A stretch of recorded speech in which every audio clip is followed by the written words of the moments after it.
1, 2, 3.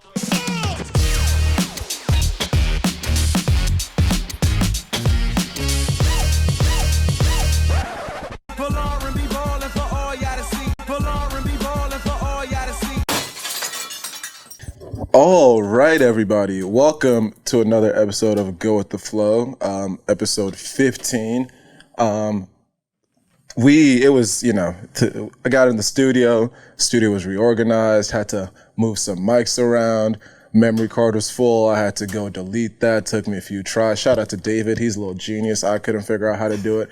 But let's just say we got in here and the forces were trying to conspire against us, but we didn't let it happen. Minor setback for a major comeback. Exactly. But we have a very, very special guest in the building. My friend Gabby Carter. Welcome to the show, Gabby. Hello, thank you for having me on this rainy day. Oh, yes. Thank you as she said. First of all, we are recording on February 4th, 2022. As she said, it is a rainy day.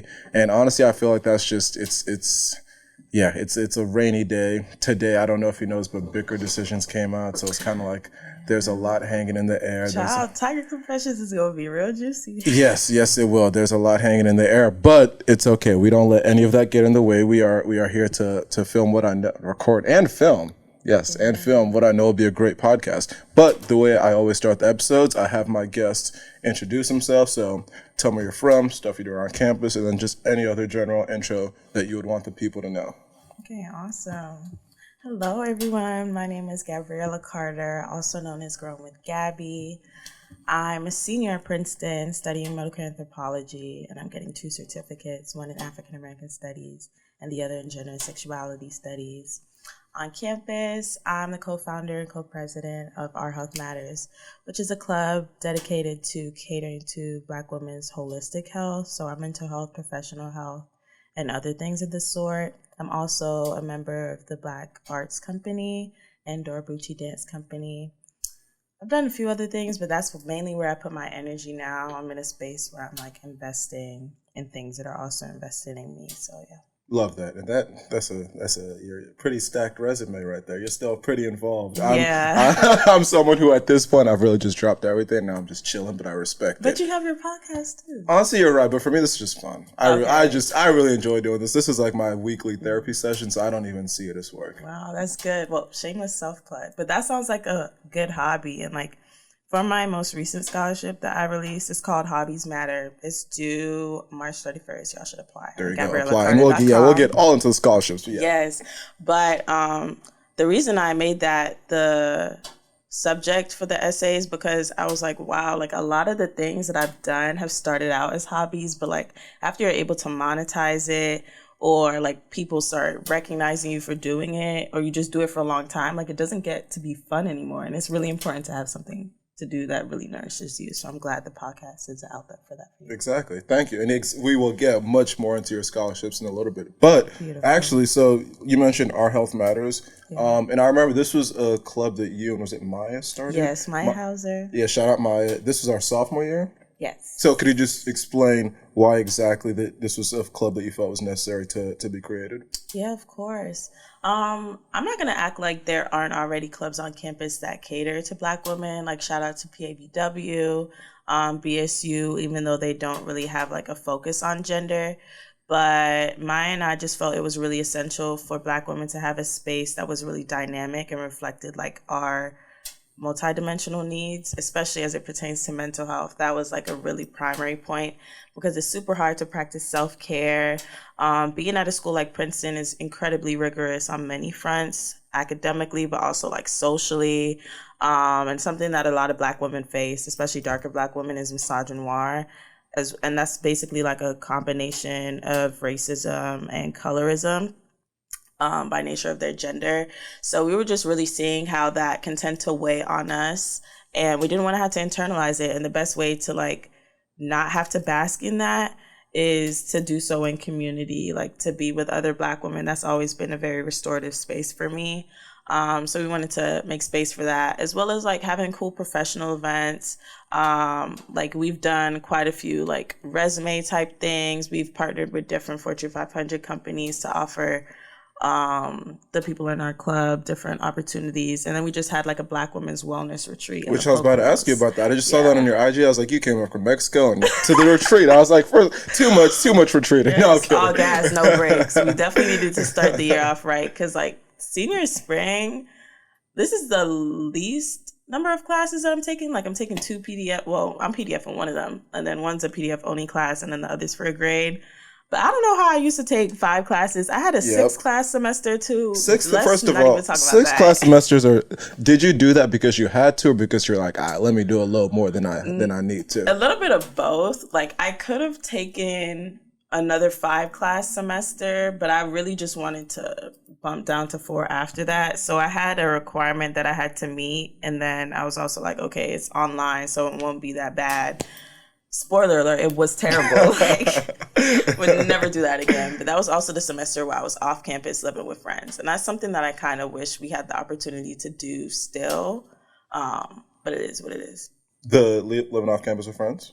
Yeah. At least like the way that they allowed us to during COVID, because they were really incentivizing people to live off campus. Oh, true. With they would like subsidize some of the costs and all that different stuff. Yeah. I was like, say less. Yeah, but okay, a little bit more about the retreat. Mm-hmm. Where was that? How many girls went? How would you rate it? Was it a success? How was that experience? That was in the Poconos. We took 30 Black women. Wow. Not just undergraduates either. There were grad students, a couple faculty and staff, which was really important.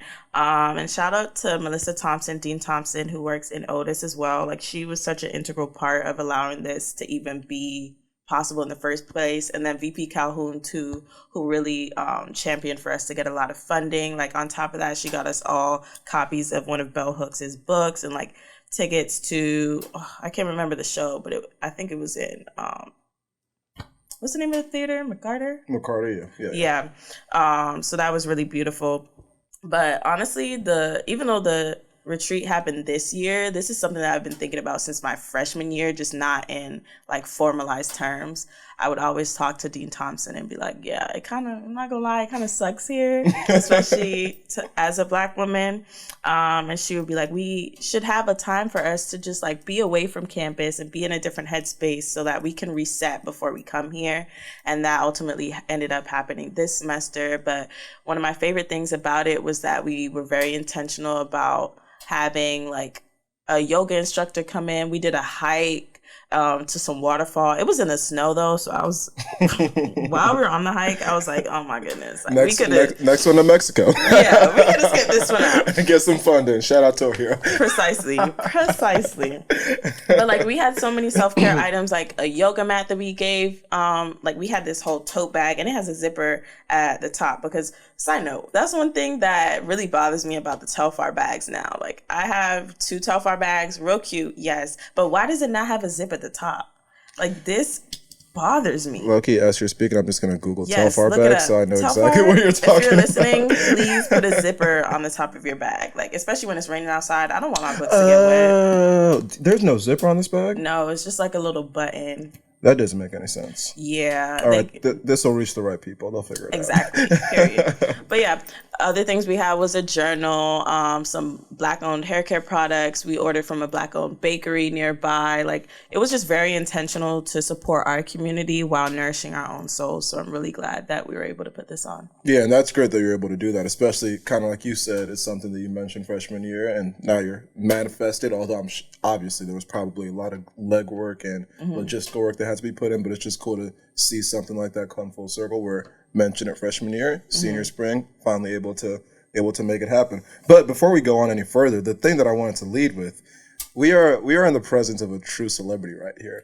So if you are listening, please go to the Canvas website, and on the login page, I would like you to take a look at who is on the screen right there. Yeah. We are graced with the presence of the Canvas star. Yeah. So first question about that. How does it feel to be a cover star? Honestly, I forget sometimes until people ask me and they're like, is that you? Or like, I'm frantically checking to start doing my homework and I'm like, oh, that's me. There you go.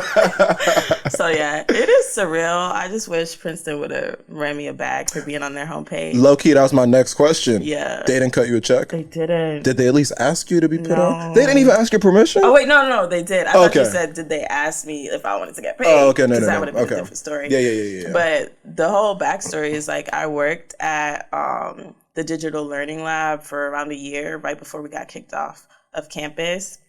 And one of the days, like, they were trying to shoot students or whatever, but people weren't really in the treehouse, or they didn't want to be photographed. And then I came in for my shift, and they were like, "Do you want to be photographed?" I was like, "Hell yeah!" I did my edges today. Always like, done. Yep, always ready. Yep. Exactly. My bum was looking good. Had my edges looking nice. I put my lashes on. I was like, "Yeah, I'm picture ready." Period. So then they took the picture, and I didn't know they were gonna put it like on the site. But here we are. On the campus. Every time I go to log into my account, I'm like, oh shit, there's Gabby again. Yeah. Yep. Okay. And so, just real quick, you said that you're a medical anthro major. Yes. Are you pre-med? Absolutely not. No. Good answer. Me neither. Why the major? I'm just out of curiosity. That's the thing that interested me the most. Like, I think that's something that I'm really proud that I had the freedom to do when I came into college. Like, I was really just exploring. I came in neuro, then I went to psych. I'm neuro, so we could have been.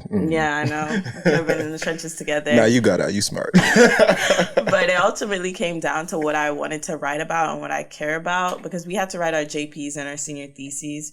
And I just like the anthropological framework. And with medical anthropology, I can look at more holistic methods of care, which is something I do with OHM. That's always been a passion of mine, especially in relation to mental health.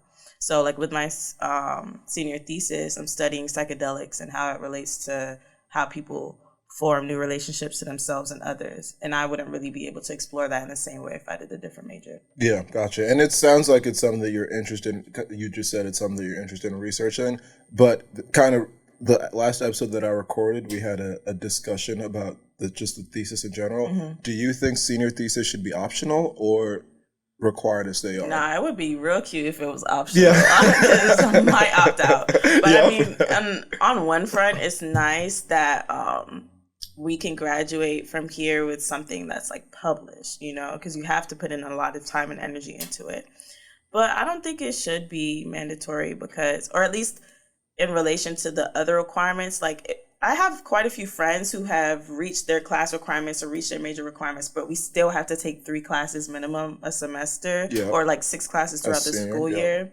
So that on top of a thesis, after you just wrote 1 to 2 JPs, it's a lot. That's what I'm saying. Sometimes Princeton just does the absolute most. So, you know, hopefully we could build up some sort of movement to make a senior thesis optional. Yeah. But okay, so there was a article that came out in the past week on the topic of the university guidelines. And so the title says, University lifts 20% event capacity limit for undergraduates. Mm-hmm. So you read that title, you're like, oh my God, amazing. We're finally going to be able to be back to normal. And then you scroll a little bit further, you keep scrolling. It says, the off-campus limits are gone, but, where's this line? Large indoor social events in eating clubs specifically are still postponed until further notice. And so, even as someone, whether or not however way you feel about the eating clubs, does it make sense to you that we can cram 50 people in a dorm room, but the largest buildings on campus that are meant for socializing, we still can't have social events there? I think you answered the question yourself. Yeah, I know. I just see. Okay, see, this is where my I need to improve my not journalistic, like interview phrase. I have answered his question. I need to phrase the questions better because I tried to ask it without answering it myself. I don't even know how to rephrase it. But it's difficult to not be emotionally charged though, because it does seem counterintuitive, especially even outside of like being able to congregate in spaces outside of the eating clubs, but like classrooms, even when the 20-person ban was there, we still have to go to class in person. And what if I'm in a lecture hall with 50 to 100 people? Like, I could be doing what I have to do. I could be adhering to the guidelines, but it really doesn't matter when there are so many people there anyway. So yeah, it just kind of seems like they're picking and choosing where they want people to congregate. And then like Princeton is in the middle of nowhere, in my opinion. Like, it's not it's close enough to New York, but that's like a whole hour and a half away, and it's hard to get outside of the orange bubble. So really, all we have is the eating clubs as like the bastions of social life. And to not allow students, especially students who this is their first time on campus or their last time on campus, to engage with that, yeah, it definitely kind of sucks. Yeah, and honestly, especially those of us who it's our last year. Because again, I've been selfish this year. Freshmen, sophomores, you got 2 more years of this. Those who just joined, congrats, you got 2 more years. And they got a new residential college coming up. And they got that. Juniors, you got next year. This is my senior year. I don't care about anybody else. I want to have my fun here because this is my last semester of college. So again, you can pack, according to these new rules, 50 people in a 4-person dorm room, but the biggest buildings on campus that are made for socializing, we're not allowed to have parties in. What kind of sense does that make? Again, there has never been any type of consistency in the rules that they've made ever since COVID started. They've been just scrambling to do whatever and say whatever. Maybe when they send the emails at like 11 o'clock. They take back what they said. They send the emails at the worst time. I think they sent one over. They sent the gathering restriction one, I believe, over winter break when I was on vacation. It just like ruined my. Well, no, it ruined like my 5 minutes. But even don't ruin 5 minutes of my vacation. Don't even do that. Just the timing of the emails could always be better. The emails that they sent to the international students, which I don't even think I've covered so messed up. on this. Yeah, so they send out this alarmist email to international students on Dean's Day. It was. I didn't even know that, saying that if by any chance, due to Omicron, the borders closed and they weren't able to get back in the country, they would have to take a whole year off, and there's no way Princeton could accommodate them because learning would be fully in person. And I know a lot of people who, because of that, international students, they stayed in the country, they weren't able to see their families just because of this one alarmist email. And then at the end of the day, Omicron was Omicron. Nowhere really shut down their borders was that crazy. So if they would have traveled, they would have been able to come back. But that's just the instance of like who is not like a PR team, but whoever is just making these decisions, things aren't really being that well thought through, whether it's the timing or the tone of the email. So it's just very frustrating. I've been here for 4 years, 8 semesters, 5 out of 8, which have been affected by COVID. It's just a lot of... I know. Think about that. We're seniors, and we've had 5 out of 8 semesters affected by COVID. Yeah. And it's just been a lot of annoyances over the last 5 semesters. So, yeah, I just wanted to rant about that. There really wasn't much of a question there. No, I just it wanted sucks, to talk about it. When I saw that email, I was like, what if I was an international student who already like bought my plane tickets, was so excited to see my family, and my final hurdle was taking these exams. Yeah. And now in the midst of my exams, I also had to figure out like how I'm going to live on campus or live in the surrounding area because I can't go home. Like it was incredibly tone deaf and insensitive to international students. Yeah, I agree. So Princeton, as is the case with most things, just do better. Do better. But okay, now moving on to way more fun topics. Way more fun. The Black Ivy vacay. Yeah. So, can you want to just say, I'm just getting excited just thinking about it, just even saying it. Could you explain to the people what this trip was? Well, Black Ivy Vacay was a trip that was curated by Dom and Addis. Dom goes to UPenn. She's also a YouTuber. Y'all should check out her content. Shout out Dom and Addis. Addis is her boyfriend who goes to Columbia. And it really started out by Dom just posting on her story. She was like, who wants to take a trip? And I was like, sure, why not? Like, she DM'd me too. She DM'd a few other people. And at that point, it was just kind of like an abstract idea, but it ended up materializing into a vacation of 20 Ivy League students, 30. plus Shaddai. Oh, 30. Yeah. 30. False advertisement. 30 Ivy League students, plus Shaddai from Stanford.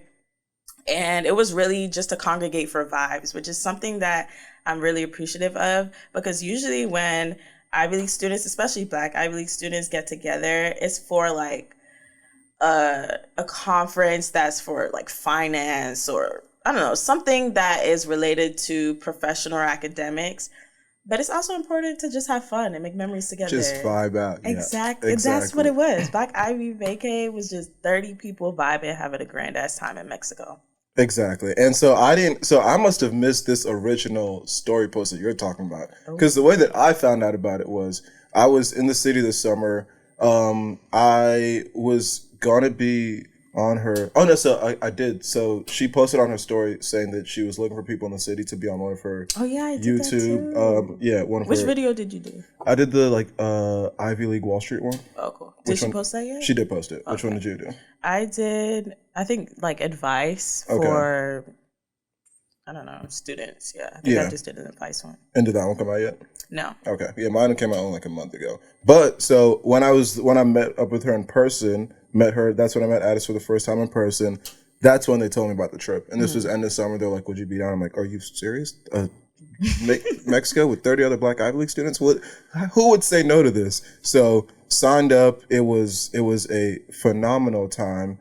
It was something that, again, kind of like you said, we just went to Mexico. We just had a very fun vacation. But at the same time, I feel like just the concept of such a large group of students who are at these schools who, again, I don't want to repeat everything you said, but usually when we're gathering like this, it's not for just the sole purpose of just having a good ass time. It's always, there's some other motive, whether it's I'm forgetting the Ivy Business Conference or something that happens. It's something along those lines. And so just to be able to go and just meet a bunch of cool ass people. And even there was like informal networking. Anytime you're meeting that many new people, it is networking. But networking doesn't always have to be formal. We don't have to be wearing suits. It doesn't have to be in a conference center. So again, just meeting everyone, seeing all the great stuff that people were involved in. I was very glad that I signed up, and it was something that we're going to try to be doing at least once a year, every year. And it was definitely cool to be a part of. And I think it was just funny how, because Dom was saying that, again, shout out to Dom. I can't meet, I have a group of 5 friends. We met up one time last semester. One time, and we're all on the same campus. Imagine getting 30 college students to fucking Mexico. Who had never really all met each other before? Yes. The logistical planning, when there was one thing that was needed, she would message every single one of us. She's a superstar. She's great. But yeah, also, how many people did you know going in? Well, I knew you. Actually, since I lived in New York over the summer for my internship, I got to meet quite a few people. But I would say that I actually knew like 4 or 5 people. Same I had here. seen other people before on like social media or LinkedIn, and I knew we had mutual friends, but I didn't know them until we got there. Same here. For me, it was Dom, Addis, had met Tariq, actually, funny enough, senior of high school at Duke BSAI, which was the accepted students overnight I'm so day. sad I didn't go to that. To this day, I talk about BSAI and Duke way too much, As but you should. that was such phenomenal networking opportunity, because we were all high school students. So this is when you get accepted. They actually told us we got accepted. That was kind of cool. It's like, they sat us down, we all dressed up like, by the way, you got it. I'm like, oh my God, no way. But so it was when you get accepted, they host you for like 4 or 5 days. It was the Black Student Alliance Invitational. They show you around. We ate ice cream with the president of Duke. They just wine and dined us. It was really cool. But not everyone who was there ended up going to Duke. There were probably like, I don't know, 1,500 of us. And so just based off of that alone, that's how I have friends from Yale, friends from Penn, friends from Harvard. So that was just really cool. So that's, so Tariq I knew, had met Gene when I went to Harvard Yale fresh sophomore year, which if anyone could ever make it to Harvard Yale, go. Yeah, I went to my first one this year. It's litty. Yeah, I went for this. This was my second time going. And it's just annoying that we don't really have a rivalry like that where people will show up in droves for one Ivy League game. So it's kind of cool to go there. People from all the different Ivy Leagues go. That was a fun time. But yeah, so I knew you, Addison, Dom, even just for a short time, Tariq and Gene. So just 5. And then everyone else had never met before. And when I tell you, I came in and my biggest fear was, I'm probably not going to fuck with some of the people. Like, it's a big group. 30's a lot of heads. It is. And at the end of the day, I was like, I love each and every single one of you. No, actually. Everybody was so beautiful, so vibrant, really cool. And it's like, even though we weren't touting our different like accomplishments or the things that we're involved in at the forefront, like you just know that everybody is excellent in their own way. Like we had an Olympian. Shout out to Ari. Shout out Ari. Yep. You know, we got Shaq. What was he? He was like what magazine? Like Black Gen Capital. Wait, what was his name? I forgot. I'm not gonna put that on here, but I don't even know your reference. No, the superlatives at the end. His was the funniest one, but yeah, that's either here or there. If you know, you know. But yeah, it was just a beautiful space, a beautiful time. Super glad I went. Can't wait to do it again. And Nia and Dom's birthday is next week. Yeah. So we're gonna be going to New York to celebrate that. Nice little mini reunion. But what would you say was your favorite part of the trip? What was my favorite part? I think, in retrospect, this is my favorite part. But when we were going through it, swimming in the caves, oh my goodness! As soon as my body hit the water, I was like, "Is this an ice bath?" It took me back to high school when, like, after track competition or before we would have to run, like, we would be taking ice baths and stuff. Like, that was actually pretty grueling, but it was a bonding experience because we all went through that together. The water pelting us in the face from those aggressive waterfalls, like, but that was my favorite because that's not something I would ever do willingly, and I wouldn't do it by myself, but I got to share that with all of y'all. Yeah, and to explain further, there were these caves, which I'm forgetting what there's like a name for them, and I'm forgetting the name of them, and Gabby will look them up and find them. And there's these caves, and there's honestly I can't even really, I don't know how to describe it. I just need to find the name and have you Google it because it was very cool, and we couldn't really take pictures because everything was getting wet. Exactly. So when you find the name, we will say that. But for me, other than the simple fact of meeting a bunch of cool people, I think my favorite specific thing that we did was probably the boat tour. And I'll get to tour here in a second. Yeah. Cenotes, we swam in cenotes. Swam in cenote. So Google that, you'll see it. Very, very cool. Also something that I wouldn't do willingly, but I was like, everything was a surprise. I didn't have to pay for it. Yeah, exactly. Shout out Tor. At this point, it's just a running joke. Shout out Tor. Yeah, but Tor, we're going to have to talk about the boat because the boat that we were supposed to get and the boat that we got were not the same things. What? How do you know that? Because low key, no, the trip is over. She's not gonna be mad. But I knew beforehand because like I was on a few meetings that she had with Tour Heroes, so like I knew that they were gonna sponsor quite a few of our activities. I didn't know to the extent, but like I got to see the Tour Hero page beforehand, which showed all of our activities, and they had pictures of the boat that we were supposed to get. And what was this boat supposed to look like? Let me go find it. Yeah, pull that up, please. And in the meantime, had like beds on it and stuff, but in the meantime, I'll describe what Tour Hero was. And the amount of times that I had to tell this story after I came back to campus, people were like, "What even is Tour Hero?" So like we said, Dom planned this trip, and then in the last like month and a half, 2 months, she mentioned how she had connected with this company called Tour Hero, and that if we just signed these contracts and promoted them a bunch, they would sponsor all the activities that we did on the trip. And so that is exactly where they came in. We yes. Here's the boat. Let me see the boat.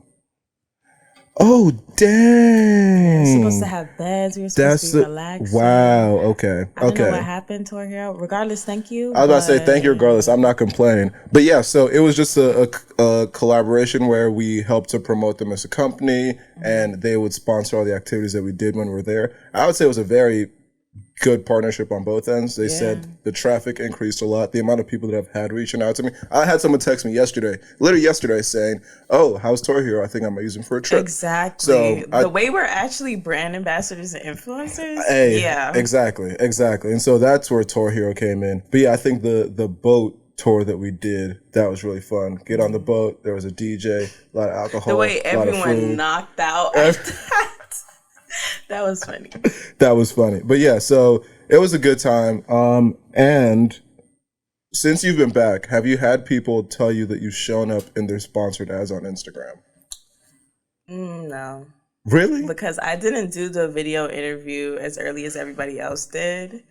But the fact that they were using a video interview for paid ads, nah. That was crazy. No, it wasn't. No, it wasn't that video. That's not it's the one where, you know how they made a specific video for each school? Yeah. When we did our photo shoot? They were pushing those? The one of us two, which we look good. We look like we're having a great time. It wasn't the video one they pushed for us, but the amount of people around campus who have told me, you came up in my sponsored ads, they send me screen recordings, and it was the one of us just like vibing. Whoa. And I don't know how these algorithms are so good. Let's get into that. At every single school, it's wherever you go that you are going to be showing up. So we're showing up for Princeton students. Dom's going to show up for Penn students. Yeah, it goes back to like when you authorize brands or apps to like use your location, because they're basically using you as a satellite and comparing that to other people who are in your locality and seeing, what brands are they engaging with? What do they like? Who do they follow? And that's how they're able to get you like really curated ads that like the whole really beautiful thing about like advertising and marketing, even though it is kind of sinister at the same time,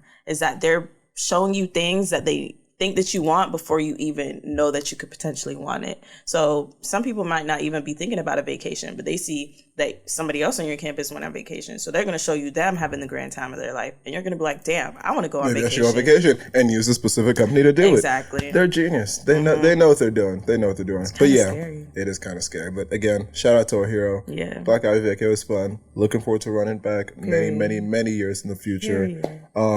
And yeah, so now moving on to you being an influencer. Since you to be Tour Hero, this was just another day for you. You're used to the whole influencer lifestyle. So you have your TikTok, your YouTube called Growing with Gabby. Could you just explain exactly what that is? Yeah, Growing with Gabby is a dynamic online brand, hoping to transfer it to in-person in the next coming years. But essentially, I help students secure scholarship success. And I've been able to do that because I accumulated over $2 million in scholarships myself from the time I was a high school senior up until now. And I always naturally got questions about it and I would just be answering. But whenever I position myself in a way online where people could see the advice that I was giving, like there's a certain type of gravitas that my content had that made people feel like seen or inspired, and they could take like the knowledge I gave them about how I write essays, how I found scholarships, the different scholarships I offer that I share about. And that has helped over 300,000 students in their respective scholarship journeys. And one of the things I'm proudest of today is that, at least that I know of, from like the 20 or 30 different students who have reached out to me and showed me like screenshots, they've across like all of them, they've earned over $300,000 in scholarships. So it's like, wow, like I was simply just posting into a void because there wasn't too much content that I was able to seek out that helped me win scholarships. So I wanted to like pay that forward, and now other people are able to go to college either debt-free or with significantly less debt because of my advice. So that's cool. Yeah, so quick rewind. You said you got $2 million in scholarships. Yes. How is that possible? Are you able to pocket the rest? How does that work? It is a very nuanced and niche topic, and I had to learn a lot of this by myself. But long story short, I don't get to pocket the $2 million. You should. That would be a shame. I would be sitting pretty. That would be real nice. But the $2 million is that's an accumulation of all the different scholarship offers I got. So say for instance, like with Duke, I also got into Duke and they gave me a full ride. So then whatever amount that is would add or contribute towards the $2 million. And then that goes in tandem with all the other colleges that I got accepted to. So that's just basically the number of all the scholarship offers I received. Some of those scholarships were conditional on me attending that school in order to get that money. And obviously I chose Princeton, but Princeton doesn't give scholarships. They're a need-based institution like a lot of other Ivy League schools or top 20 schools in general. So scholarship displacement is a whole big thing. And if you want to learn more about that, you can go to my YouTube channel. It's called GSC Royalty. And the video specifically where I break this down is called what schools really do with your scholarship money.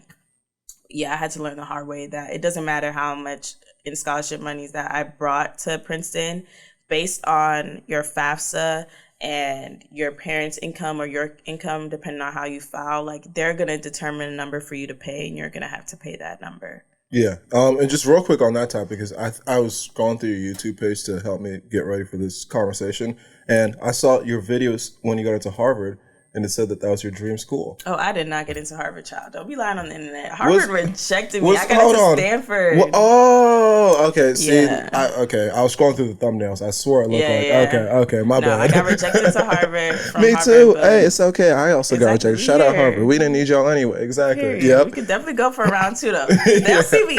But yeah, I wanted to go to Stanford. That was my dream school. I had never visited Stanford. I had never visited Princeton, but I just felt like High School Musical was set there. it's sunny. It's in California. Like the vibes were just giving. You would have seen Gabriella there, just walking around. Exactly. As it should have been. It was destiny. Her name was Gabriella. Like, come on. So then, what happened? How were we blessed to have you in Princeton if you wanted to go to Stanford? I just had a lot of great options. Like, I was in a really good place. I had a lot of full rides to schools in Florida, which I was considering taking because that would have been a more financially fruitful decision. But at the end of the day, Princeton has been like ranked the #1 school for years. And every time I say this on the internet, people are like, no, it's Harvard. What did U.S. News say? Exactly. Okay, thank you. Exactly. So yeah, Princeton was #1, and New Jersey is obviously closer to Florida, which is my home, than California. So my parents were like, you should go to Princeton.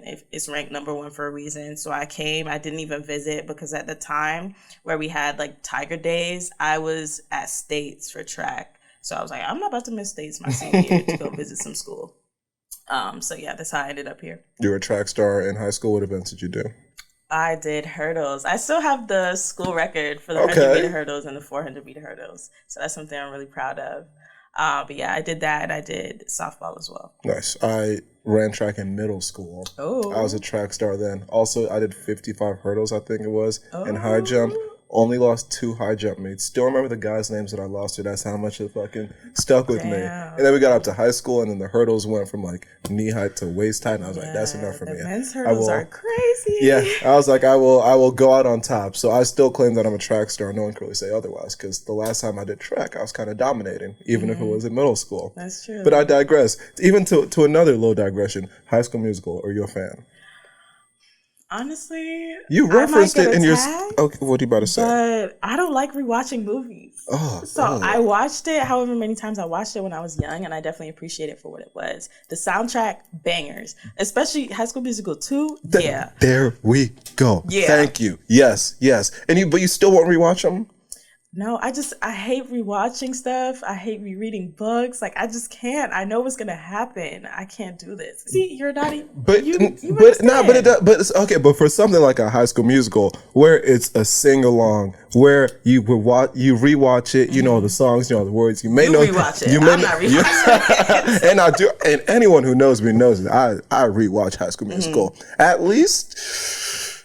Okay, in a calendar year.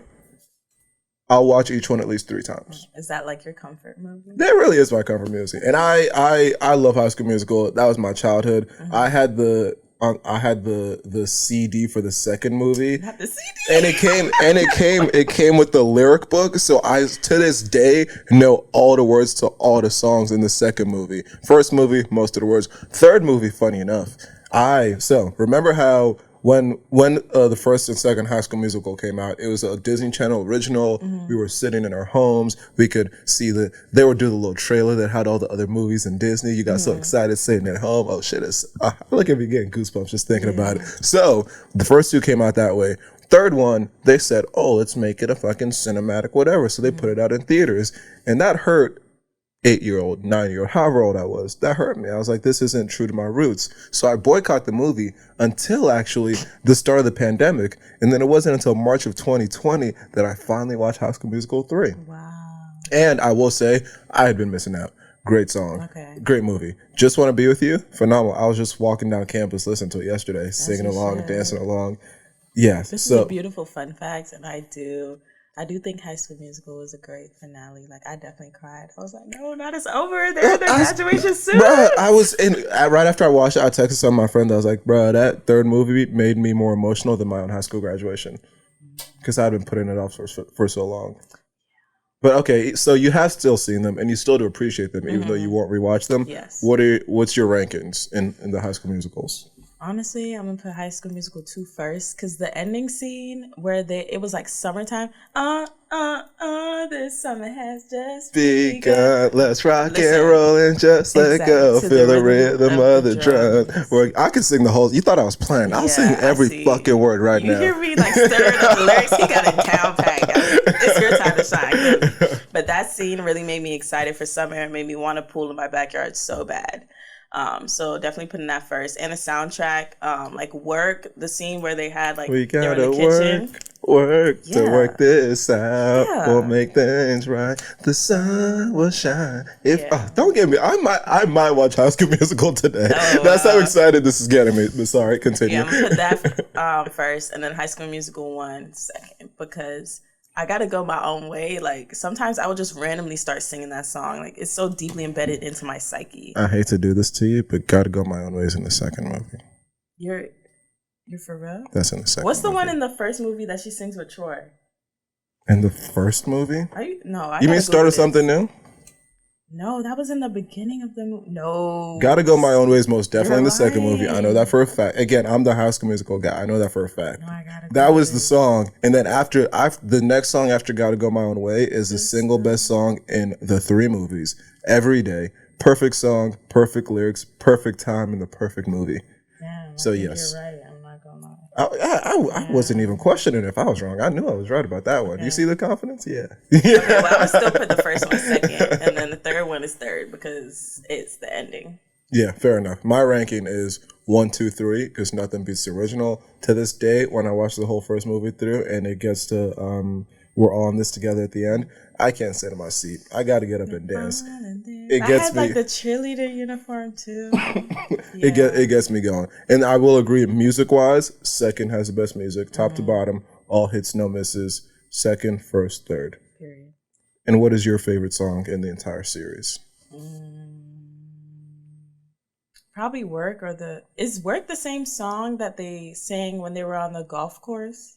Golf Course is Troy by himself. That was Bet on It. That song's right there. Great song. Yeah. Baseball is I Don't Dance. I Don't Dance. Okay. That's on the baseball. And then when they were doing the work, that is Work This Out. I think that's the name of the song. It's between those 3. Okay. Probably Work This Out. That's the first one though. Like my favorite. It's just just the music in the second movie.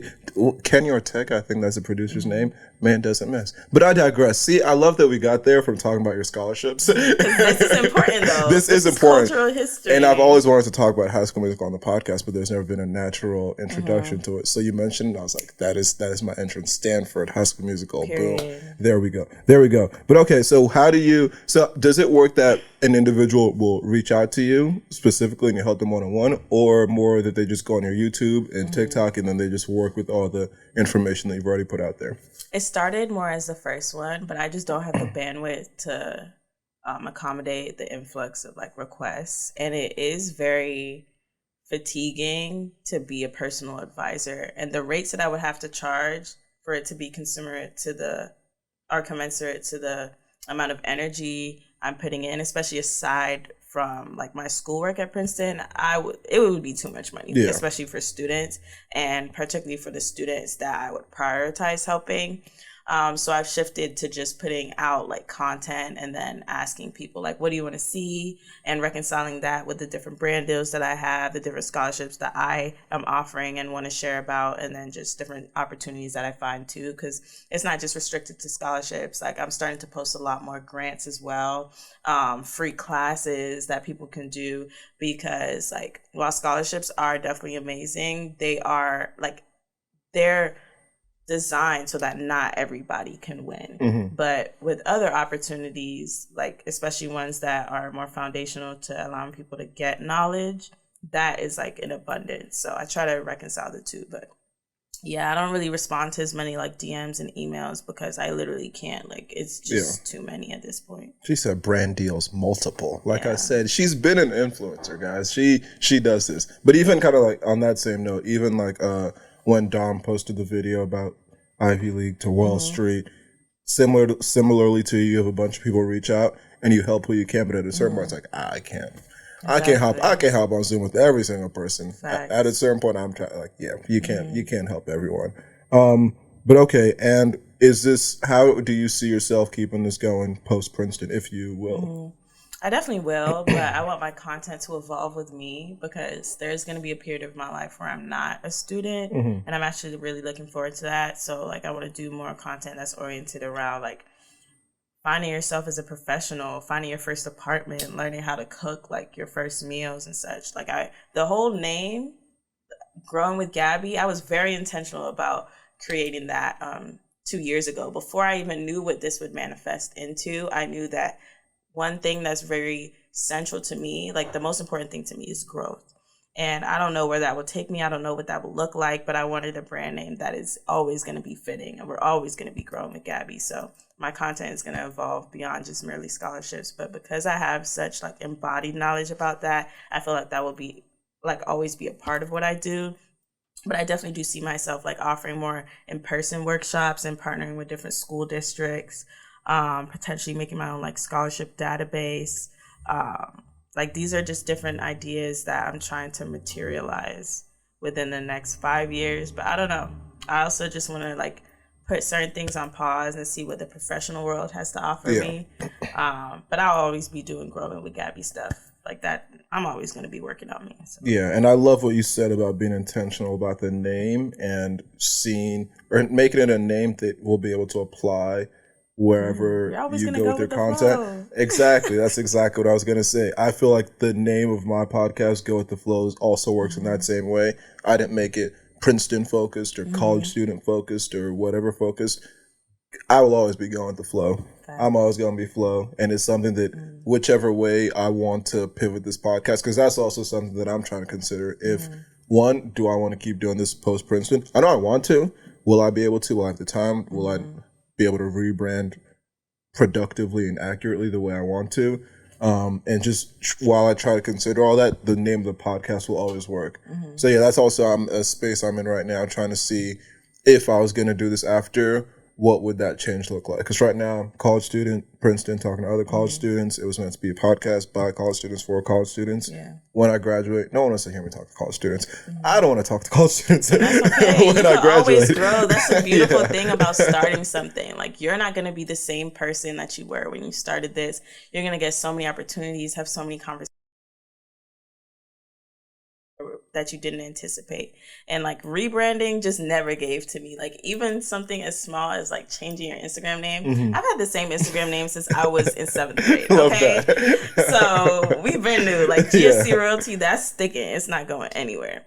But it's important for brand recognition and like for you to feel, I just feel like it's nice. Like, cause certain brands will change their name and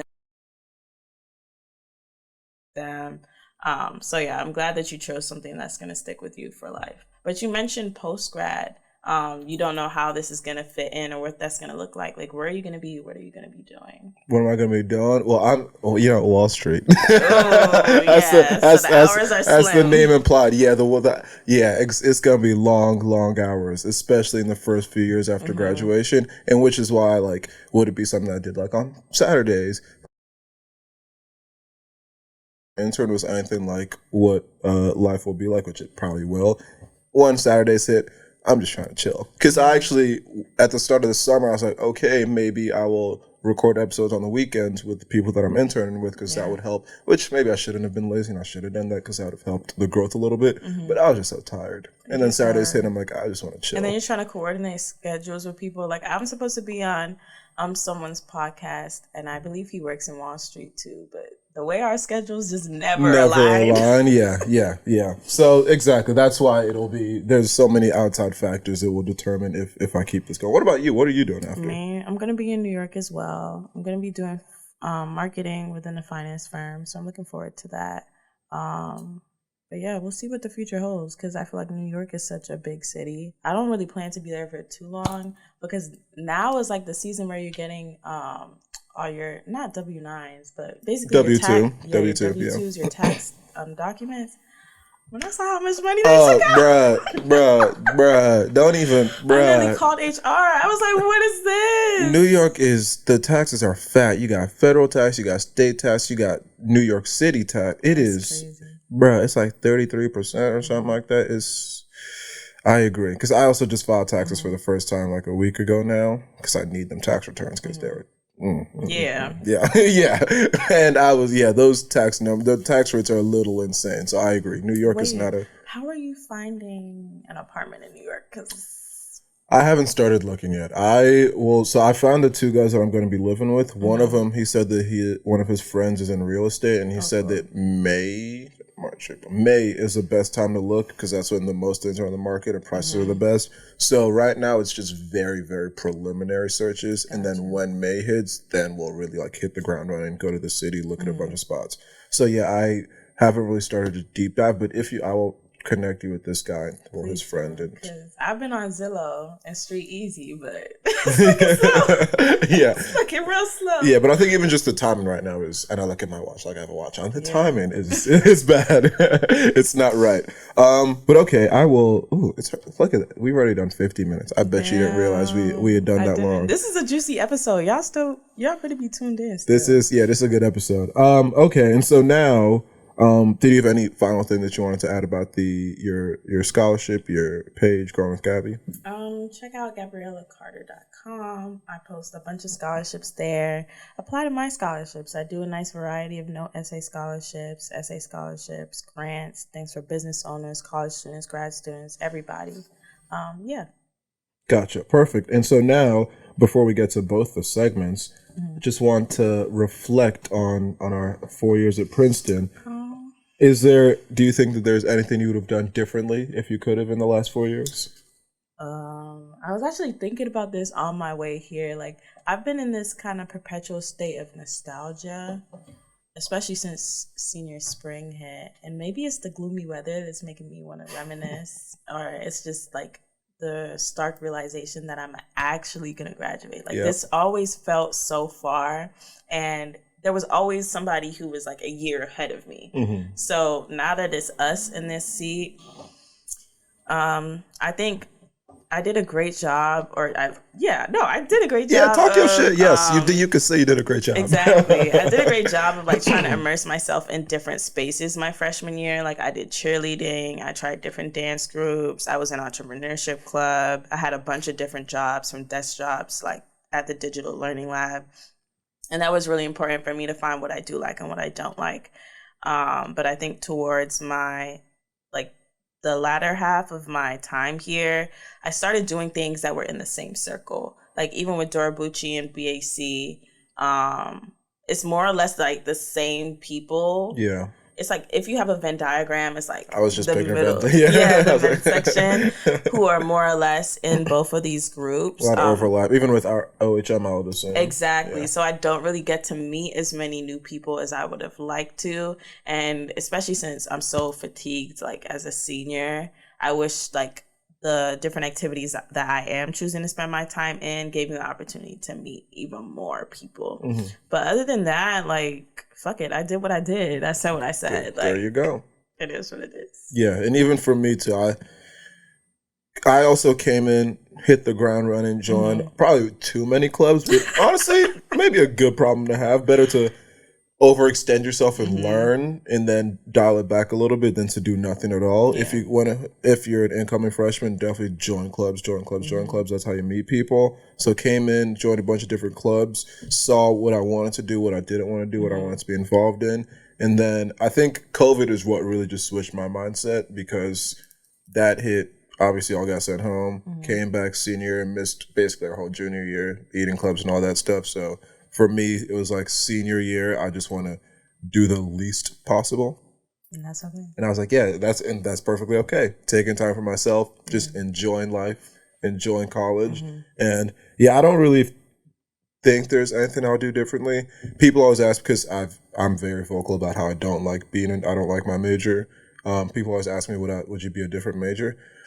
Honestly, not really, because I think that path led me to where I am now, and I like where I am now. I don't know if I didn't start pre-med engineering and then switch to neuroscience and then just go on the path that I did, if I would be going where I was after Princeton. Like, everything really just happened for a reason.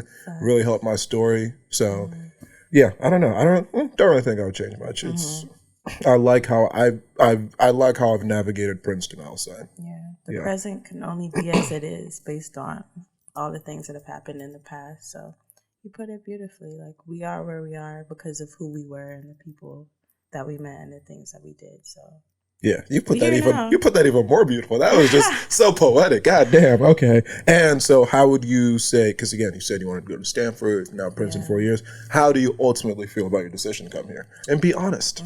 No, I definitely have my days where I'm like, why did I come here? Like, this is not for me. The cold weather, the feelings of isolation, how small the school is. Like, not even just campus wise, but there are only around 5,000 students. Like, in Florida, most of the schools are anywhere from 20,000 to 50,000 students. So I didn't even think about how that would dramatically impact my experience here.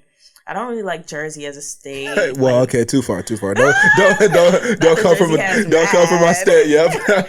Yeah, it's just not for me. I don't think I chose a school that was like the best fit for me holistically, but it is a good fit for me academically. But I definitely underestimated like how important it is to probe into like the aspects of social life and different things that a school can offer you outside of the classroom.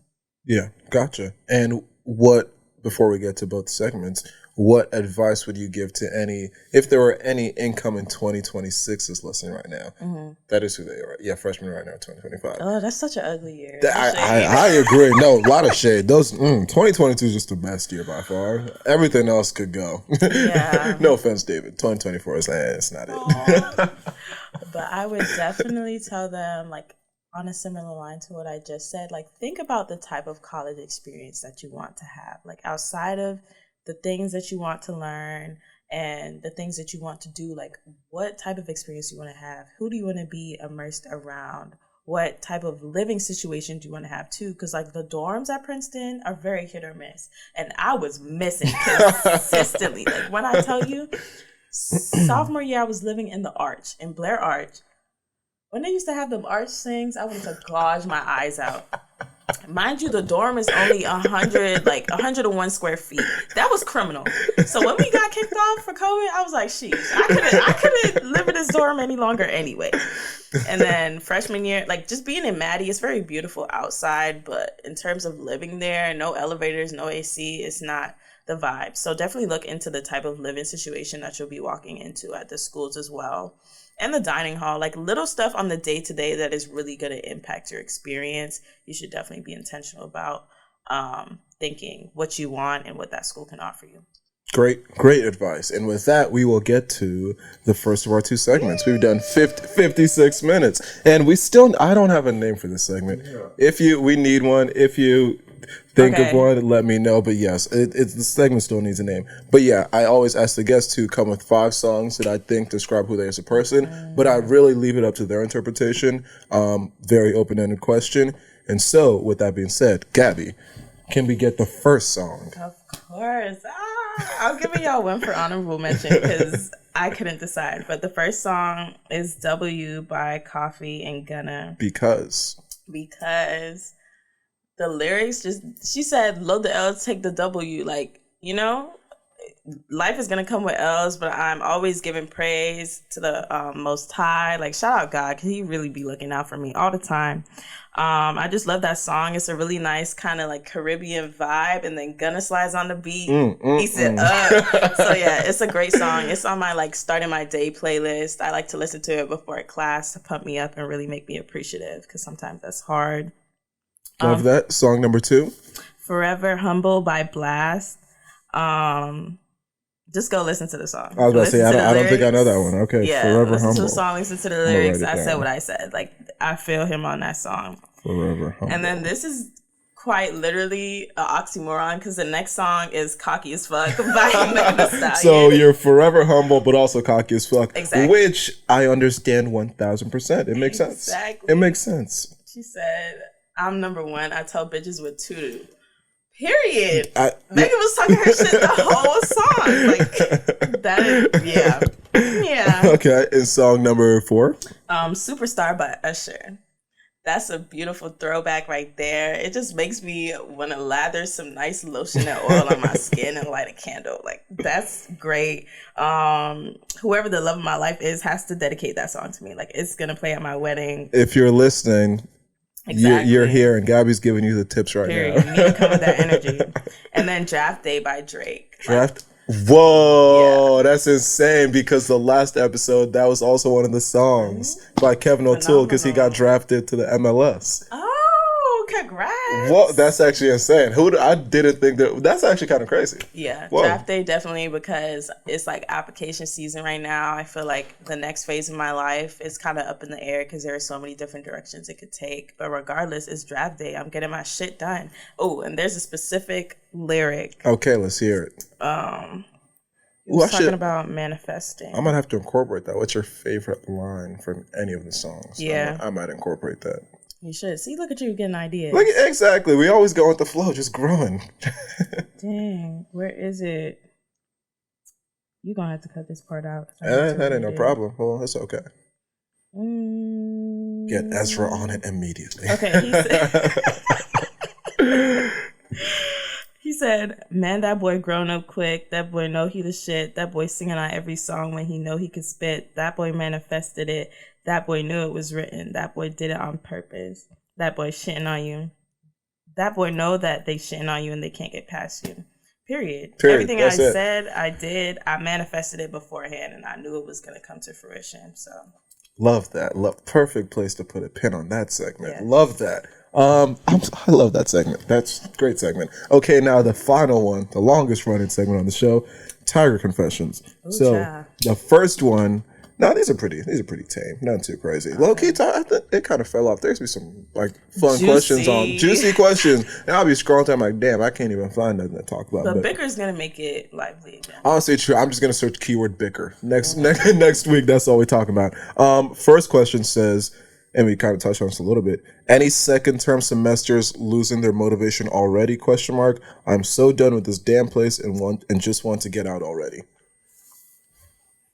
Well, I'm gonna give them a like. I don't want that to be on my feed, but yeah. Deep down, I feel like every senior especially can feel that because like Princeton just sucks you dry because it makes you work really hard instead of allowing you to work smart at times. So yeah, I'm tired. Once this thesis is done, woo, I'll be free. When's your thesis deadline? I know we have a full draft due March 4th, so I don't even look at like the actual date. March 4th is where my tunnel vision is at right now. Nice, I like that, which is why I will release it to Firestone in a few minutes. Yeah. Okay, and for me, yeah, I agree. I think our class is probably the most frustrated with Princeton because we've been here the most semesters with COVID, 5. Mm-hmm. Next year, it'll be more. Hopefully not. Yeah. Hopefully it'll be like completely normal next year. No mess, no nothing, but we'll wait and see. So yeah, I've been over it for a very long time. I would say since I came back from COVID, I've been over it. Mm-hmm. Getting a job already makes you even be more over it. Yeah. Everything you do here just seems that less important. Mm-hmm. It's like, why are you making me write this art history paper? I don't really care about the 6 classes. Yeah, really blows me. Like I already met my requirements. Like why do I have to? Yeah, exactly. So there's just so much that you get annoyed with and you're just all over it. So yes, I completely agree. I've been over it for a long time, which is why I'm just trying to enjoy the little bit of time I have left on campus with my friends and then finish out my college years on a very, very high. So yeah, that's that. And then the second question says, if GPA wasn't used in admissions for grad school and getting a job after graduation, would you still care about it? And if so, why? Well, I would, because the number is there and it's like it kind of feeds your ego. So like if it really didn't matter, I wouldn't care about it. But if it really didn't matter, it wouldn't be there. That's the thing at the end of the day. But I've always known that it's like GPA in tandem with other things. So I never cared about it too much. Like I'm gonna keep it above a certain level, but I'm not anal about it being a 4.0. Yeah. And honestly, my answer is very short and sweet. And that's just no. If it didn't matter for jobs or graduation or for like post-grad plans, no. Because at the end of the day, and there's many arguments to be had about here, does getting the highest GPA really mean that you're learning the most? And I don't think so. And I will so I was like I said, pre-med engineering. My first 3 semesters here, when I took only 2 non-STEM classes, like Spanish, writing STEM, my GPA was in the gutter. Horrible. And I had never, ever, ever worked harder in my life. Never, ever. Since then, neuroscience, but chiller than pre-med engineering, taken so many different fun classes, actually learned so much more. I wouldn't even say that like I'm studying as hard, because I'm enjoying it more. It doesn't feel like I'm studying as hard, and I've been able to learn so much more. GPA out of sight, out of mind. The GPA has been so much better. Yeah. So when I was actually worried about it, because like, oh, I need a good GPA to get into medical school, that's when it was trash. When I haven't really cared, like got my job doing this, just like vibing out, taking cool classes, GPA has been so much higher. So I'm just delusioned with the whole fact that like the GPA is the end all be all. My parents are always like GPA. It's like relax. It's not the end of the world. It's not on our diploma either. Exactly. And a lot of the things, like a lot of the integral learning that's really going to make you into like an emotionally intelligent person, empathetic person, just a good person, happens outside of the classroom. Exactly. And that's something we could spend even another hour on, because I've grown by far the most every single summer that I've been here. Every summer, which aren't on campus. So yeah, that's that. But this has been a phenomenal episode. It's probably one of my favorites that I've recorded. Gabby, thank you so much for coming on. Do you have any final words for the people? I hope you enjoyed our chit chat session. I did. We went through many different highs and lows. Exactly. Moral of the story, maybe I should go rewatch High School Musical. Yes. Moral of the story, you should. And yeah, all I got is kind of like what we've just, enjoy your time here. It goes by fast. Meet as many people as possible. Join clubs. Have fun. The GPA, whatever. Doesn't matter as much. And as always, go with the flow. Period. This has been another episode. Thank you for listening.